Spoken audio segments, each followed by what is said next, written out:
Hello everyone, I welcome you all in my Science Academy YouTube channel. और जैसा कि हम लोग यहाँ पर KVPY बायोलॉजी और बायो ओलंपियाड इससे रिलेटेड मैं वीडियोस बना रहा हूँ, जहाँ पर हम लोगों ने कुछ वीडियोस में मैंने बहुत सारे टॉपिक के ऊपर में प्रीवियस लास्ट 2011 से लेकर 2020 तक के क्वेश्चन का डिटेल सॉल्यूशन किया है, जिसका लिंक इस वीडियो के डिस्क्रिप्शन बॉक्स में आ रहा होगा, तो वहाँ से क्लिक करके देख सकते हैं। यह एक सेपरेट प्लेलिस्ट बनाया हुआ मैंने KVPY एंड NC ये बायो ओलंपियाड का, तो वहाँ से भी क्लिक करके देख सकते हैं, जो मेरे साइंस एकेडमी यूट्यूब चैनल में। तो आज के इस सेशन में मैं मॉलिक्यूलर इनहेरिटेंस में प्रीवियस वीडियो में बनाया हुआ था, तो बहुत सारे बच्चों ने ये रिक्वेस्ट भेजा कि जेनेटिक्स के ऊपर में जो प्रीवियस ईयर के क्वेश्चन आया KVPY और बायोलॉजी ओलंपियाड में, उससे रिलेटेड क्वेश्चन का डिटेल सॉल्यूशन कर दीजिए। तो आज मैं उसी पे कर रहा हूँ, जहाँ पर मैं बात करूँगा principal of inheritance and variation. इस चैप्टर से जितने भी प्रीवियस ईयर के क्वेश्चन आए हुए हैं KVPY एंड बायो ओलंपियाड में 2013 से लेकर या 2010 से लेकर, देखिए 2010 से क्वेश्चन है मेरे पास, तो 2010 से लेकर 2020 तक का डिटेल सॉल्यूशन करेंगे। तो चलिए फ्रेंड्स, स्टार्ट करते हैं आज का ये सेशन। पहला क्वेश्चन है, in a seminal work on genetics George Mendel described the physical trait in the pea plant as being controlled by two factors. What term is used to define this factor today? तो आज के time में इस factor को हम लोग बोलते हैं जीन, जो 1900 में टर्म दिया था जोहानसन ने। तो आंसर होगा थर्ड। नेक्स्ट क्वेश्चन है, two allele of a locus which are offspring which an offspring receive from male and female gamete are situated on। तो ये situated होगा homologous chromosome पे, two separate chromosome of homologous pairing।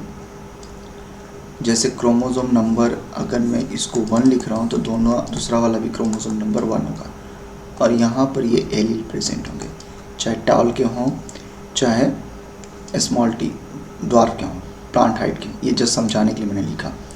तो यहाँ पर इसका option होगा first, two different homologous of same chromosome.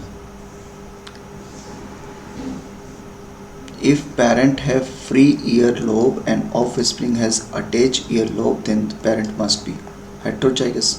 Answer होगा सेकंड, क्योंकि यहाँ पर जो ये ईयर लोब है ये रिसेसिव ट्रेट है, और ये जो फ्री ईयर ये डोमिनेंट ट्रेट है। तो डोमिनेंट ट्रेट को अगर कैपिटल D से लिखा रहा हूँ और रिसेसिव ट्रेट को स्मॉल d, तो हेटेरोजाइगस होंगे, तभी कोई प्रोजेनी यहाँ पर इनके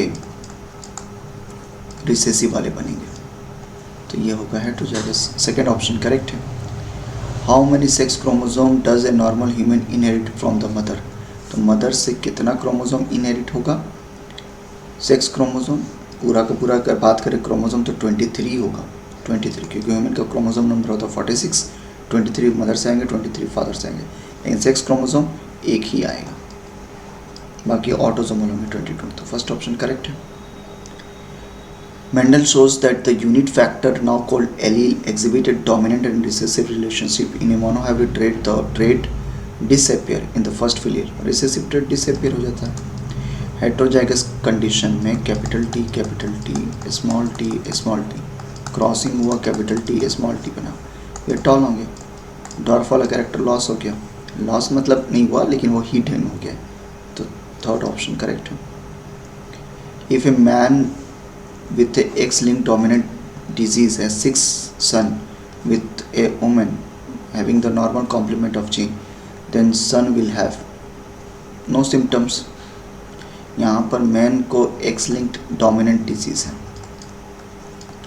और वो नॉर्मल फीमेल के साथ में मैरी कर रहा है, तो यहाँ से एक गैमेट बनेगा, यहाँ से 2 गैमेट बनेंगे, ठीक है। तो ये फीमेल को अपना जीन ट्रांसफ़र करेगा, तो ये अफेक्टेड हो जाएंगे। लेकिन मेल यहाँ पर फीमेल से आएगा, मदर से आएगा, एक्स क्रोमोसोम का, सन का एक्स क्रोमोसोम फीमेल से आएगा, तो ये तो नॉर्मल होंगे। Not show any symptom of disease, first option correct. People suffering from albinism can not synthesis, albinism में मेलेनिन का सिंथेसिस नहीं होता, सेकेंड ऑप्शन डायरेक्ट है। When heterozygous for the color blindness marries a color blind man, what would be the ratio of carrier of daughter, color blind daughter, normal son and color blind? Okay, heterozygous है, carrier और colour blindness mail है, तो दो gamete यहाँ से बना, दो gamete यहाँ से बना, एक्स सी ये वाला होगा, ये बनेगा यहाँ पर एक्स वाई, ये बनेगा एक्स सी और ये बनेगा एक्स वाई। ये नॉर्मल मेल, अफेक्टेड फीमेल, ये कैरियर, यहाँ पर अफेक्टेड एक्स सी वाई होगा, ये अफेक्टेड मेल होंगे, अफेक्टेड मेल। तो अफेक्टेड मेल, ये अफेक्टेड, ये भी अफेक्टेड, ये दोनों नॉर्मल, ये नॉर्मल और ये कैरियर, 1:1:1 का होगा, ये ऑप्शन करेक्ट है। सब एक एक नंबर में। Children suffering from phenylketonuria are given food low in phenylalanine and supplemented with tyrosine, this is because, क्योंकि फेनिलएलानिन को इन केस ऑफ फेनिलकेटोनुरिया एक एंजाइम हाइड्रोक्सिलेज नहीं बनता म्यूटेशन होने की वजह से, और फेनिलएलानिन टायरोसिन में कन्वर्ट नहीं होगा। तो अगर फेनिलएलानिन डाइजेस्ट नहीं होगा तो ये हमारे बॉडी में एक्यूमुलेट करेंगे, तो जिसकी वजह से फेनिलकेटोनुरिया डिजीज़ होता है। तो यहाँ पर इसलिए नहीं दिया जा रहा है क्योंकि वो पेशेंट्स उसको मेटाबोलाइज या कैटाबोलाइज नहीं कर पाएगा, तो अनएबल टू डाइजेस्ट और यूटिलाइज फेनिलएलानिन, फर्स्ट ऑप्शन करेक्ट है। What is the number of chromosome in an individual with Turner syndrome? Turner syndrome होते हैं X0, तो यहाँ पे नॉर्मल ऑटोसोमल में 44 क्रोमोसोम होगा और यहाँ पे एक 45, ये एक कम होगा, एक X कम होता है। 11 the breeder cross with a pure breed plant tall with white flower is pure solvent, okay जो शॉर्ट है ये 2021, तो यहाँ पर टॉल और वाइट फ्लावर डोमिनेंट है, tall plant and white flower dominant है, किस पर? Short plant and blue flower. 202 F1 में आया, सेल्फिंग में 2160 आया, तो approximate how many are short and blue? तो डायहाइब्रिड क्रॉस में 9:3:3:1 होता है, तो ये वाला 1 सबसे रिसेसिव है, तो 1/16 इंटू टोटल नंबर हो गया 2160, यही आंसर होगा। तो ये आएगा 135, ठीक है, 2160 divide by 135,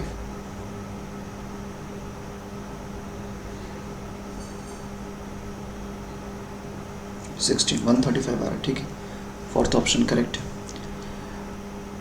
which of the following organism produced sperm without meiosis? Honey bee and ant.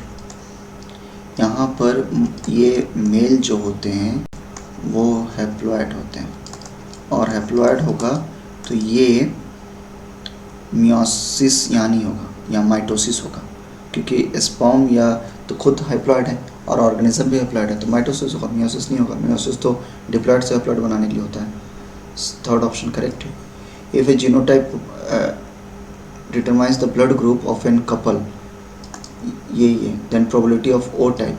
O type इसमें कुछ भी नहीं होगा क्योंकि यहाँ से दो गैमेट बनेंगे IA और IO, और यहाँ से दो गैमेट बनेगा IA और IB, तो सब क्रॉसिंग करेंगे तो IO कहीं नहीं होगा, ये तो सिर्फ IO और IA, तो और O is recessive over A and B, तो 0 होगा, फर्स्ट ऑप्शन।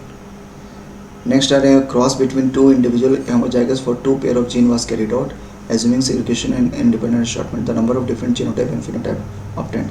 तो हेटरोजाइगस कंडीशन है 9:3:3:1, ये 4 बनेंगे फिनोटाइप, 1:2:1:2:4, 2:1, 2:1, तो टोटल 1 2 3 4 5 6 7 8 9 बनेंगे जीनोटाइप। तो जीनोटाइप पहले पूछ रहा, फिनोटाइप बाद में, थर्ड ऑप्शन होगा।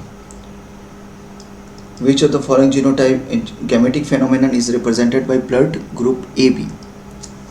तो ए बी ब्लड ग्रुपिंग को डोमिनेंस का दिखा रहा है। अगर ए ओ होता तो डोमिनेंट रिसेसिव होता, क्योंकि ओ रिसेसिव है, ए और बी को डोमिनेंस है।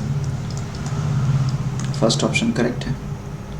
In a diploid organism when the locus X is inactivated, transcription of locus Y is triggered based on this observation, which of the following statement is true.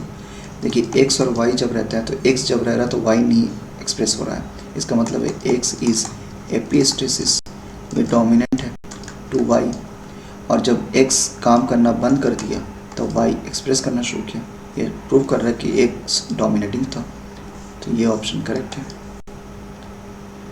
Next are in a gene pool of locus X of human genome 4, then what is the highest possible number of genotype in the large population. तो इसका direct formula होगा n/2 is equal to n+1, where n is the number of gene locus. तो यहाँ पर 4 है, तो 4 divide by 2, 4 + 1, तो 2 × 5 10। Answer होगा third. Which one of the following Mendelian disease is example of x linked recessive disorder? Haemophilia. बाकी ये तीनों ऑटोसोमल रिसेसिव है। A plant with genotype this much is crossed with this one. How many different genotype of pollen grain F1 of this with 3 independent assortment? तो यहाँ पर heterozygous condition बनेगा। ये तो होमोजाइगस है, जब ये रिसेसिव के साथ में क्रॉस करेंगे तो यहाँ पर हेट्रोजाइगस बनेगा। ये हेट्रोजाइगस में कितने गैमेट बनेंगे? 2⁻3, क्योंकि यहाँ पर n फार्मूला लगेगा 2⁻n। n is the number of heterozygous, तो हेट्रोजाइगस के नंबर कितने हैं? 3, 1, 2, 3, तो 8 होगा। आंसर फर्स्ट है। नेक्स्ट आ रही in a breed of dog long hair phenotype is recessive to short hair. 1 litter short 1 pup is short hair and its sibling is long hair, consider the following. Okay, यहाँ पे बोल रहा है long hair is recessive to short hair. तो यहाँ पर जो progeny आ रहे हैं दोनों आ रहे हैं, इसका मतलब है पैरेंट हेट्रोजाइगस होंगे। तो यहाँ पर SH-LH होगा क्रॉसिंग विथ SH-LH, तो यहाँ दोनों टाइप के आएंगे। SH short hair long hair वाला, ये तो यहाँ शॉर्ट हेयर डोमिनेटिंग है तो ये भी शॉर्ट हेयर होगा, लेकिन LH और LH भी आएगा ऊपर से, तो दोनों मिक्सचर होगा। या फिर ये हो सकता है कि एक यहाँ पर रिसेसिव हो जाए, जैसे SH-LH ये हेट्रोजाइगस हो गया और दूसरा वाला रिसेसिव हो जाए, तब भी यहाँ पे 2 बनेंगे। LH एक गैमेट आएगा और ये इसके साथ कंबाइन किया तो लॉन्ग हेयर, और इसके साथ कंबाइन किया तो शॉर्ट हेयर, दोनों आएंगे। यानी 2 पॉसिबिलिटीज़ है, एक ये वाला पॉसिबिलिटीज़ और एक ऊपर वाला पॉसिबिलिटीज़। तो both parent are short hair, yes ये सही है, and 1 parent is short hair 1 parent long hair, third, first and third दोनों आंसर होगा। Fourth option. नेक्स्ट आ रहे हैं the maximum number of genotype of a pollen produced by tall pea plant with round yellow seed with this one. Okay, maximum number of genotype of a pollen produced by if 3 loci are. Okay, तो यहाँ पर pollen कितना बनेगा? Heterozygous 2⁻n। Heterozygous कितना है? 1, 2, तो n का number 2, 4, सिर्फ 4 बनेंगे। ये तो पूछ रहा है ना maximum number of genotype of pollen produced, ठीक है। Fourth answer, how many different blood group is possible with ABCO with this much, जिसमें O है रिसेसिव, बाकी को डोमिनेंस है। तो एक यहाँ पर बनेगा IA सेल्फ हो जाएगा, एक होगा IA-IB, 2 हो गया, IA-IC, IA-IO, ये बना I के लिए, फिर IB-IC और IB एंड IO, ये दूसरे के लिए हो गया, IC एंड IO, बस यही तो हो गया। डिफरेंट टाइप को देख लेते हैं, एक ये डिफरेंट, एक ये डिफरेंट, एक ये डिफरेंट, एक ये डिफरेंट, नहीं ये तो और वो फर्स्ट वाला A फिनोटाइप तो सेम होगा, तो यहाँ पर इसको हम लोग कंसिडर नहीं करेंगे, सिर्फ 3 ऊपर वाला। ये फिर अलग, ये और ये दोनों सेम है तो इसको कंसिडर नहीं करेंगे, नहीं नहीं सॉरी, ये वाला IB और IC ये होगा, IB IC है तो ये होगा यहाँ पर IB और IC, ये ठीक है। ये वाला नहीं कंसिडर करेंगे क्योंकि B है तो ये भी है B, तो ये इसमें से इसको हटा देंगे। IC ये होगा और सिर्फ IC, तो इसको हटा देंगे तो कितना बचा, 3 2 5 1 6 आ रहा है, नहीं कुछ गड़बड़ हुआ है। IA IB IA IC IB यहाँ पर IC होगा 1 2 3 + 3 6, इसको फिर से करते हैं। IA ठीक है, IB IA IC से करेगा और ये ठीक है। उसके बाद में IB IBC और IO ठीक है। ये तो वही हो जाएगा, IBC हो गया, IC और राइट, एक और बचेगा यहाँ पर IO and IO, yes. O type, एक ये होगा, एक ये हो गया, तो 1 2 3 4 5 6 7, यस 7, ठीक है। नेक्स्ट आ रहे हैं maize and rice genome have diploid chromosome number 20 and 24 respectively. In absence of crossing over mutation, which of the following is correct about genetic variation about their offspring? तो मेज का 20 है और राइस का 24 है, तो चांसेस 24 यहाँ पे ज़्यादा वेरिएबल्स है, तो चांसेस ऑफ म्यूटेशन यहाँ ज़्यादा होंगे, या फिर चांसेस ऑफ यहाँ पर चेंजेस, म्यूटेशन तो नहीं हो रहा है लेकिन यहाँ सोमैटिक वेरिएशन कॉमन फेनोमेनन है, तो ये होगा। प्लांट के केस में सोमैटिक वेरिएशन होता है जहाँ से टिश्यू कल्चरिंग करते हैं हम लोग, तो सेल जब डिवाइड करो तो सडन म्यूटेशन हो जाएगा वहाँ पर, या कुछ चेंजेस हो जाएंगे, तो ये पॉसिबल है, ये वाला आंसर सही होगा। राइस में ज़्यादा वेरिएबल्स है तो ज़्यादा चांसेस है। 24 आ रहे हैं, ये बताना है कि ये किस तरह का पेडिग्री है। तो पेडिग्री के लिए मैंने ऑलरेडी एक सेपरेट वीडियो बनाया हुआ है, उसका लिंक इस वीडियो में डिस्क्रिप्शन बॉक्स में दे दूंगा, उसको देख के आप 1 से 2 सेकंड के अंदर में कंफर्म बता देंगे कि ये क्या है, किस तरह का पेडिग्री है। तो यहाँ पर देखिए ये पेरेंट अफेक्टेड है, यहाँ पे ये अफेक्टेड है, तो ये अगर देखें तो ये अफेक्टेड है लेकिन इसके ऊपर वाले अफेक्टेड नहीं है। यहाँ पर यहाँ कोई अफेक्टेड नहीं है इस दोनों में, तो इसका मतलब ये रिसेसिव चल रहा है, सारा जनरेशन अफेक्टेड नहीं है, रिसेसिव है। और अगर यहाँ पर फीमेल, अब आते हैं कि ये सेक्स लिंक्ड है, रिसेसिव है या ऑटोसोमल, तो सेक्स लिंक्ड में फीमेल को देखना है, फीमेल के ऊपर मेल अफेक्टेड होने चाहिए, नहीं है, तो इसका मतलब है ये ऑटोसोमल रिसेसिव चल रहा है, ये ऑप्शन करेक्ट है। 25 आ रहे हैं, which one of the following is most likely ratio of blood group AB among the following heterozygous बोल रहा है, तो ये OB हो जाएगा और ये AB होगा, तो OB क्रॉस विथ AB, तो ये बनेगा AO OB AB and BB, ये 4 तरह का।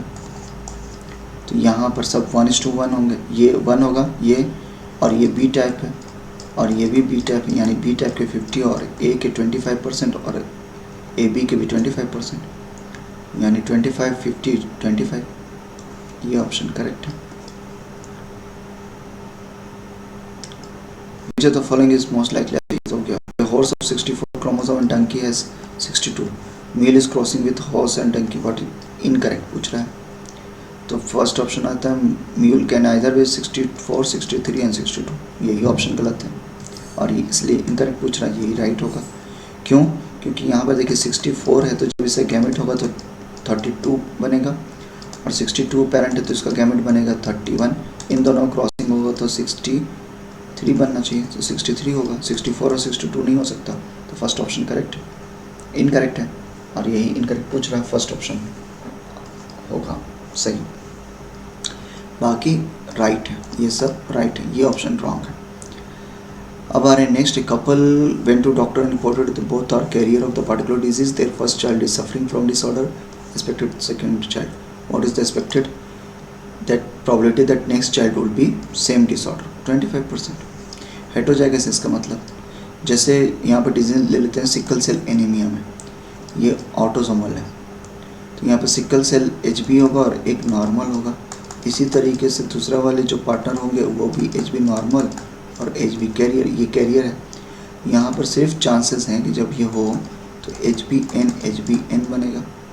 एक तो ये होगा नॉर्मल पॉसिबिलिटीज़, दूसरा है HBN और HBS, इसके 2 नंबर बनेंगे, और HBS और HBS इसके सिर्फ एक बनेंगे। तो out of 4 only 1 is affected, ये अफेक्टेड है, तो 1/4 25%, third option correct.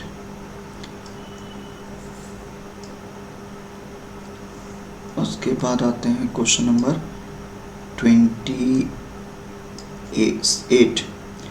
In a diploid organism, there are 3 different allele of a particular gene.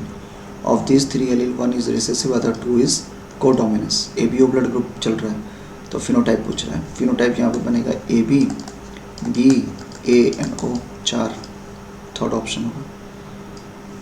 DNA sequence दिया हुआ, protein coding sequence starting from position 1, what is the following mutation give rise to protein with shortest protein that is shortest and full length. ये full length का sequence, इससे short बनाना है, और short बनाने के लिए कहाँ पर म्यूटेशन करना होगा। तो ये तो 5 प्राइम है, 3 प्राइम, ये DNA का सीक्वेंस है, और DNA का भी कोडिंग सीक्वेंस। तो कोडिंग सीक्वेंस से mRNA बनाने के लिए हम लोग को सिर्फ T की जगह पर U रिप्लेस करना है, बाकी सेम होगा। तो ये GAU, फिर यहाँ पर क्या आ गया, इसकी जगह पर AUAGCU, ये है। स्टॉप कोडन 3 होते हैं, GUG, सॉरी क्या लिख रहा हूँ, UAA, UAG और UGA, ये 3 स्टॉप कोडन है। तो यहाँ पर देखिए UAA नहीं, अगर यहाँ पर इस 11th को, तो ये तो UGA चाहिए मुझे mRNA लेवल पर। तो यहाँ पर ये फर्स्ट जेनेटिक कोडन हो गया, ये सेकंड जेनेटिक कोडन हो गया, और ये थर्ड हो गया GAU, और UAU,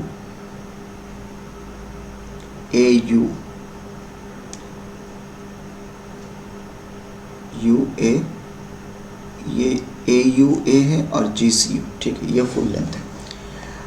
अब अगर यहाँ पर किसी तरीके से UA या UGA कर दें, ठीक है, यहाँ पर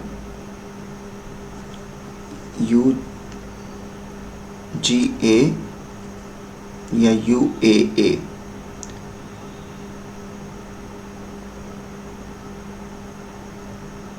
तो अगर 8th नंबर पे ये देखिए, यहाँ ये 3 बना, ये G है, ये A है, अगर 8th नंबर को डिलीट कर देंगे तो ये क्या आ जाएगा, GUA, ये इसको कोड कर लेगा, और देखिए फिर क्या बनेगा, UAG स्टॉप कोडन है, तो ये स्टॉप कोडन आ गया। यानी अगर 8th नंबर को डिलीट कर देते हैं तो GUA एक कोडन बनेगा, और उसके बाद next codon UAG frame shift हो जाएगा यहाँ से, तो UAG नेक्स्ट फ्रेम में आ जाएगा। तो UAG बेसिकली स्टॉप कोडन है, यस। तो ये 3 ही सिर्फ बनेंगे, तो ये सेकंड ऑप्शन करेक्ट है। चलिए नेक्स्ट आ रहा है 30, zygote that will be female. तो 44 ऑटोसोमल है और X और X, ये होगा फर्स्ट ऑप्शन।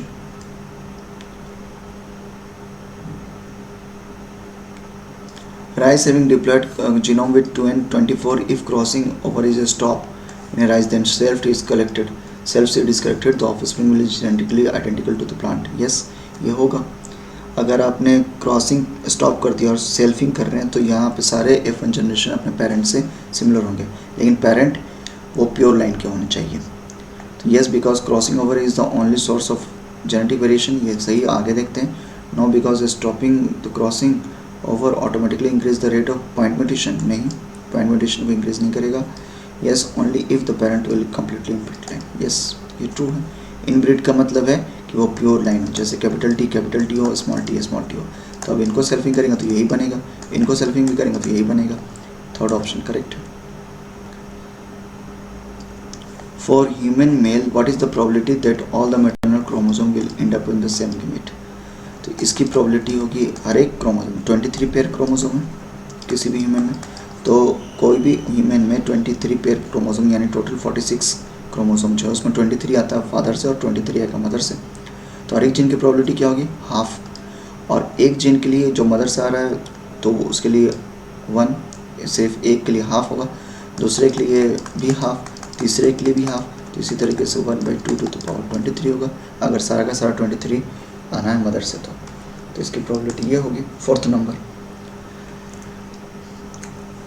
नेक्स्ट आ रहे हैं DNA mutation that does not cause any functional changes in the protein product are known as silent mutation.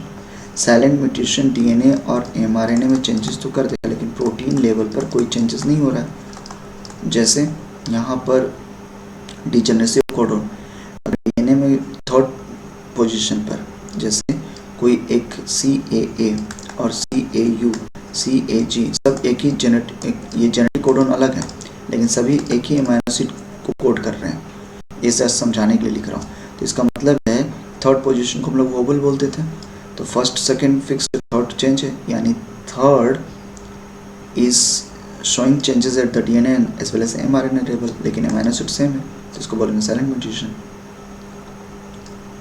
34 आ रहे हैं the coat colour of the red and the white are the two dominant trait which express equally in the F1 generation of the roan. तो इसको हम लोग बोलेंगे codominance. If F1 progeny is self breed the progeny resulting progeny F2, ये क्या होगा 1:2:1। Yes, third option correct. जैसे यहाँ पे कैपिटल R रेड के लिए ले रहे हैं और स्मॉल R वाइट के लिए ले रहे हैं, वाइट और रेड। इन दोनों को जब क्रॉसिंग कराएंगे तो ये हेटेरोजाइगस बनेगा जो रोन है, और जब इसका सेल्फिंग करेंगे तो RR करेगा, इसी से क्रॉसिंग करा देंगे तो ये बनेगा, एक ये, एक दूसरा ये, तीसरा ये, चौथा ये। तो ये क्या है रेड, ये दोनों क्या है रोन, और ये क्या है वाइट। तो 1:2:1, थर्ड ऑप्शन करेक्ट है। According to Mendel dash segregates and dash assorted independently. According to Mendel segregation यानी गैमेट की बात कर रहा है, यानी एलील ऑफ ए जीन होगा, ये परफेक्ट है। एलील ऑफ ए जीन मतलब गैमेट के फॉर्मेशन में allele of gene get separated and allele of different gene get separated during the random mixing independent assortment। तो ये वाला होगा first option. Mutation of purine to pyrimidine is known as transversion, ये तो direct question है। अगर purine to purine होता, pyrimidine to pyrimidine होता, ट्रांजिशन। तो fourth option correct. Spontaneous mutation result in a couple having only female progeny. When the daughter marries and has children, none of them are male. However, the third generation female are there. What is the likely expression? तो यहाँ पर इसका मतलब है कि अगर mutation spontaneous mutation हो गया कपल में, ओनली फीमेल हो रहा है, when daughter marries, ओके, तो XY और XX, अगर मैं यहाँ पर म्यूटेशन रखूँ फीमेल में तो इससे दो गैमेट बनेगा XM और X, और यहाँ पर XY, ये XM और X जाएगा और यहाँ से आएगा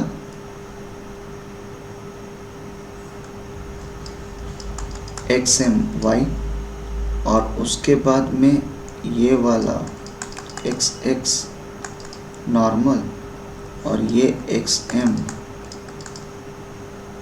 XX नॉर्मल। यहाँ पे क्या बोल रहा है कि एक minute,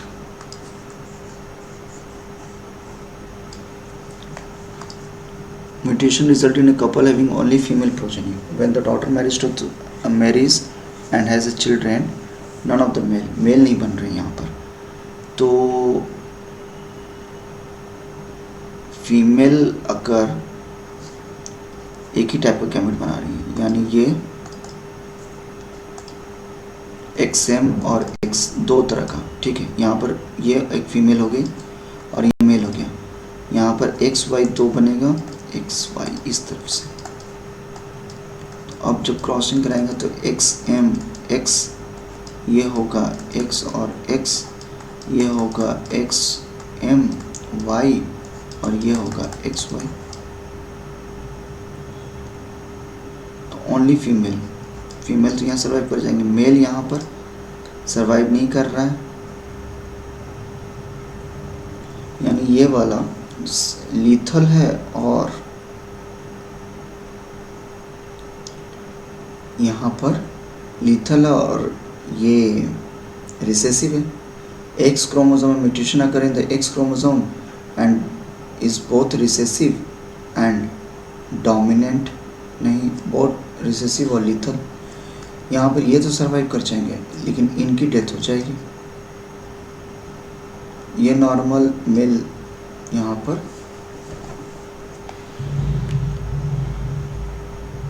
only female progeny when daughter marries and has a children.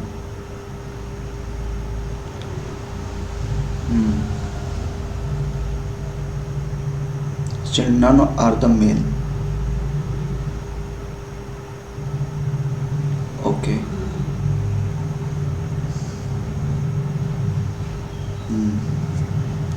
तो इसका मतलब है कि ये X पर है, म्यूटेशन कहाँ पर है, X पर है, और X पर रहने की वजह से ये जब ट्रांसफ़र हो रहे हैं एक्स एम कहाँ पर ट्रांसफ़र होगा, मदर का सन से, तो सन नहीं सर्वाइव करेंगे और फिर ये मदर यहाँ पर डॉटर क्या होंगी, कैरियर हो जाएंगे और डॉटर फिर अपना एक्स सन को देंगे तो नेक्स्ट जनरेशन में सन जाएगा। यस आंसर होगा यहाँ पर म्यूटेशन, क्योंकि यहाँ पर क्रिस क्रॉस इनहेरिटेंस होता है।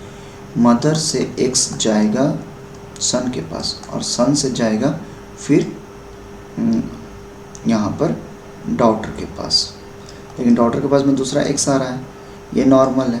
तो सारे डॉटर सर्वाइव कर रहे हैं लेकिन सन सर्वाइव नहीं कर रहा है क्योंकि यहाँ पर एक्स के पास में लीथल है, वाई कोई जीन कंट्रीब्यूट करता नहीं। यस तो आंसर होगा mutation occurs in X chromosome and both are lethal and recessive. Second option correct.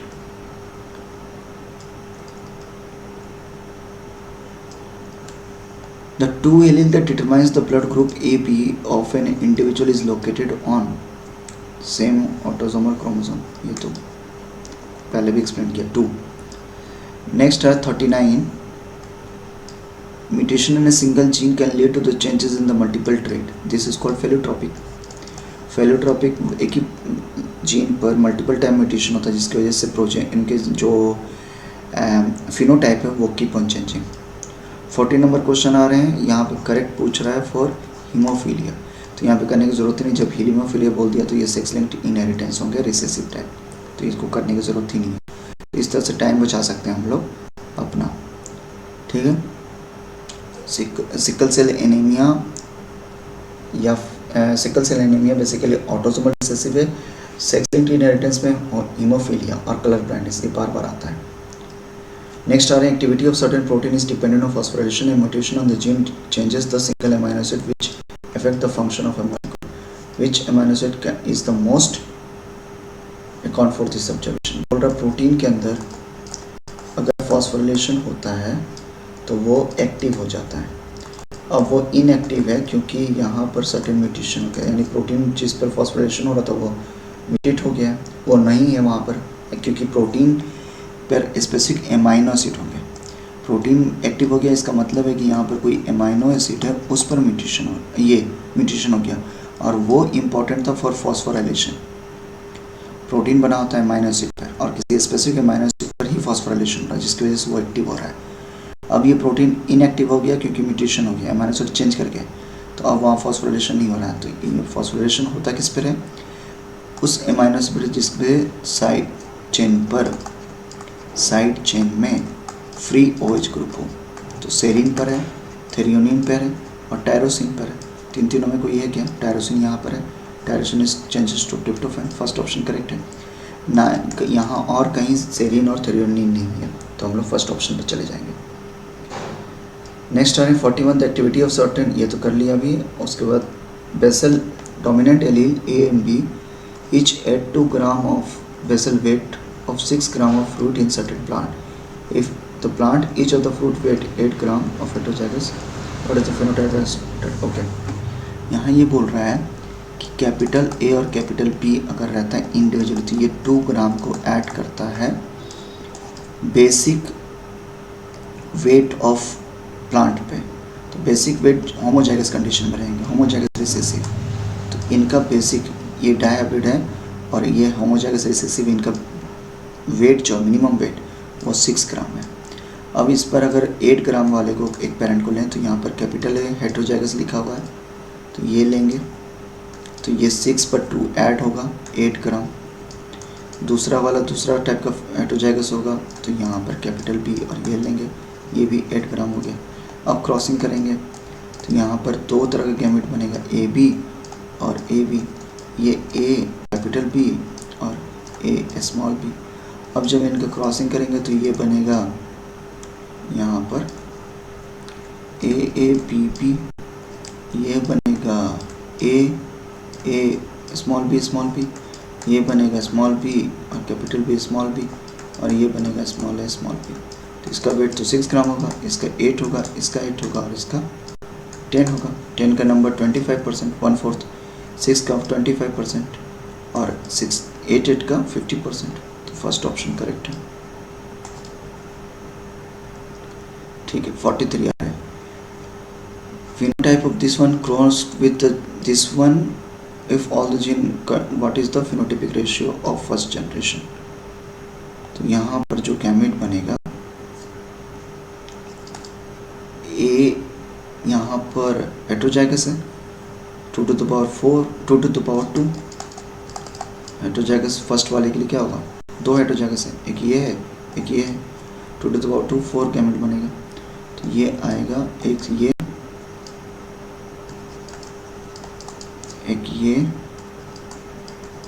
ये और एक ये, इसको क्रॉस कराएंगे दूसरे वाले पेरेंट से तो यहाँ पर तो एक ही हेट्रोजाइगस है 2 to the power 1 यानी 2 गैमेट बनेगा। ये गैमेट बनेगा A B small C, A small B small सी।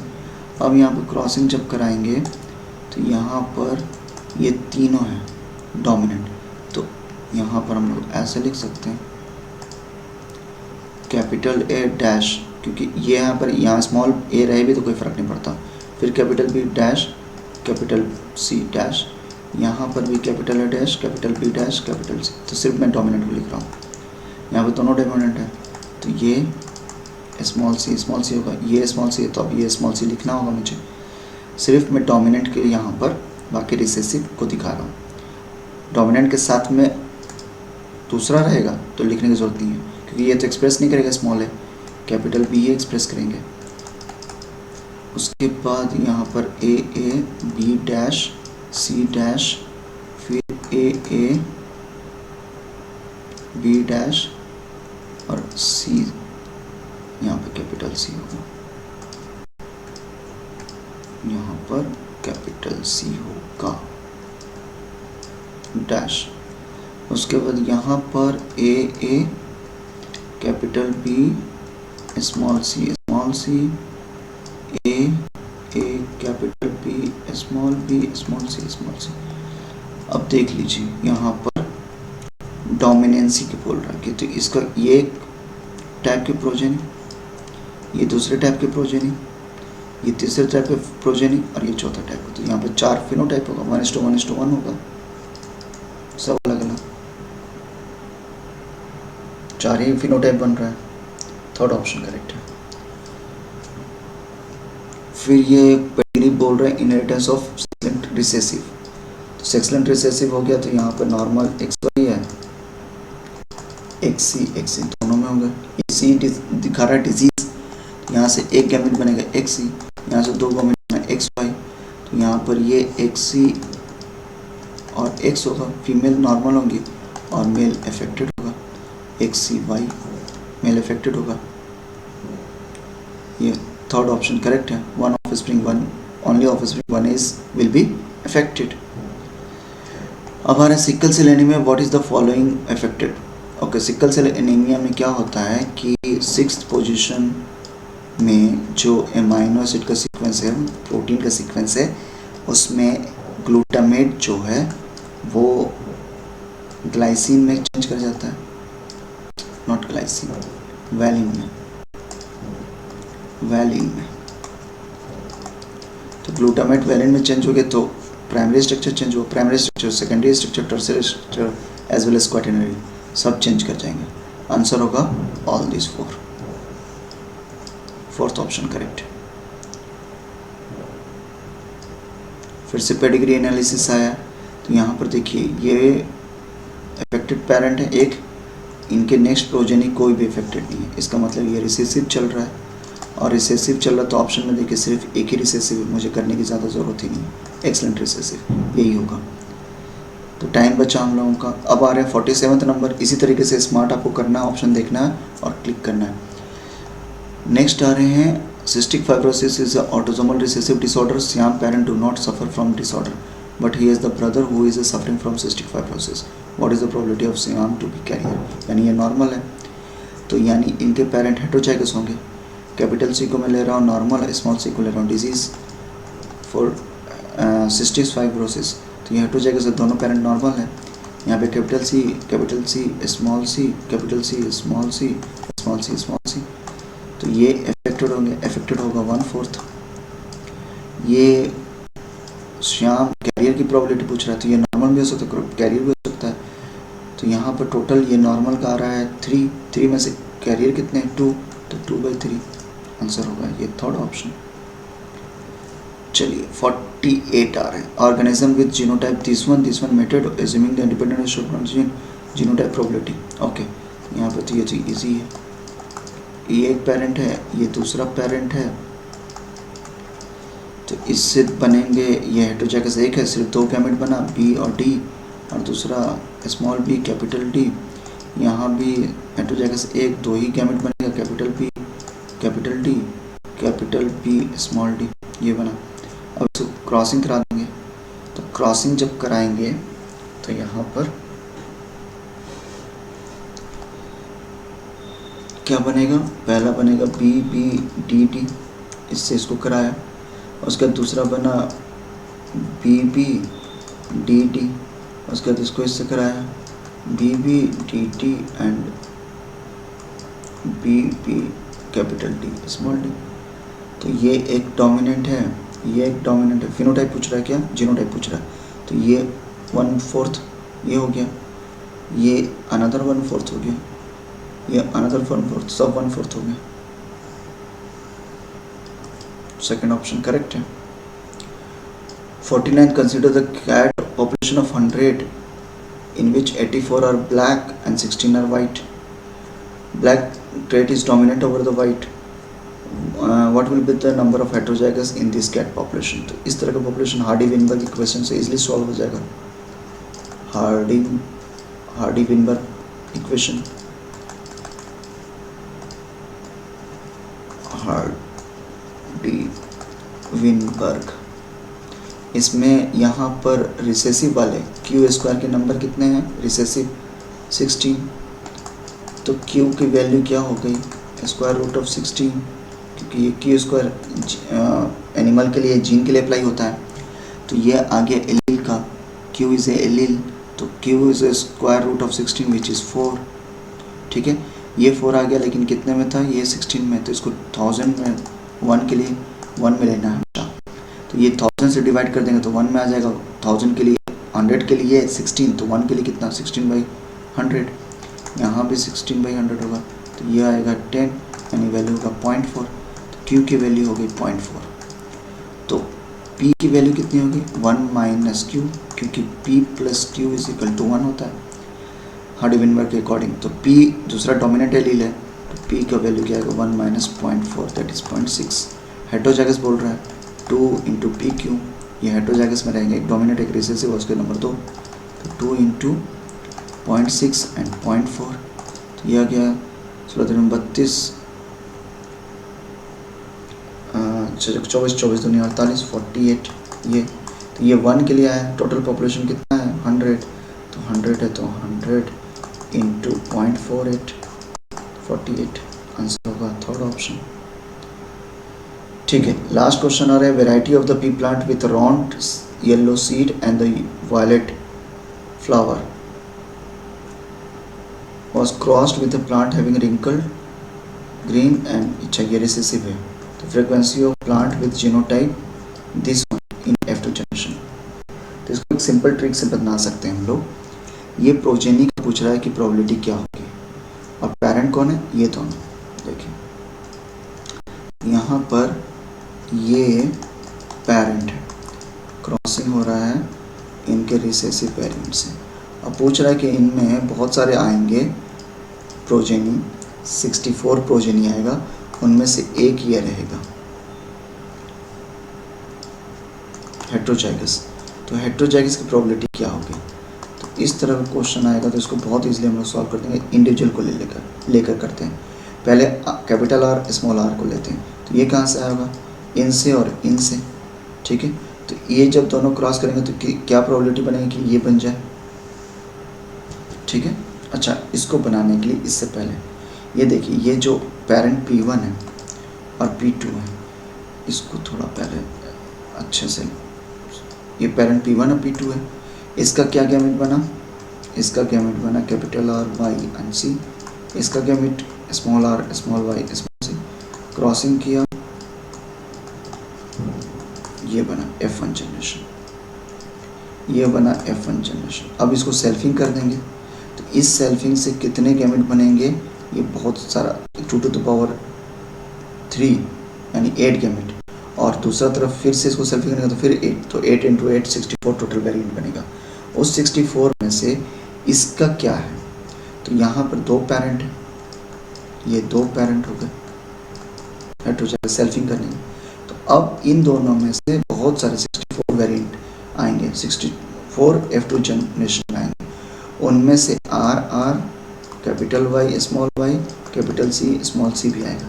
इसकी प्रोबेबिलिटी क्या है, तो इसकी प्रोबेबिलिटी पेरेंट को लेके कर लेंगे। देखिए कितना सिंपल है, ये एक पेरेंट है P2 और ये एक पेरेंट है, इन दोनों के कम्बिनेशन से ये आया हो, तो ये जब दोनों क्रॉसिंग करेंगे तो इसकी प्रोबेबिलिटी क्या है कि ये आ जाए, तो capital R small R capital R small R, इसको जब क्रॉसिंग करेंगे तो आर आएगा, ये आएगा और ये आएगा, तो इसकी 50% प्रोबेबिलिटी है, तो 1/2।